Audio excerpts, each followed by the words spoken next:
I am the Tofu Golem. Please enjoy the video. You start by identifying exactly why Facebook muted the audio. Open Creator Studio or the support inbox and read the copyright notice. Note whether it is an automated match or manual claim.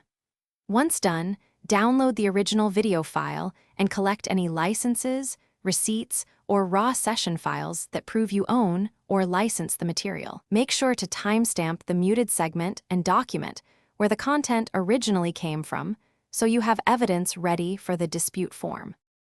Next, you prepare the dispute packet and actually submit it. Click Dispute on the content entry in Rights Manager or Content Insights. Choose the correct reason such as licensed use, original content, or fair use. Upload your proof. License PDFs, invoices, raw video/audio, or stems include exact timestamps. Then write a clear, factual explanation of why the claim is invalid. Avoid emotion, state facts.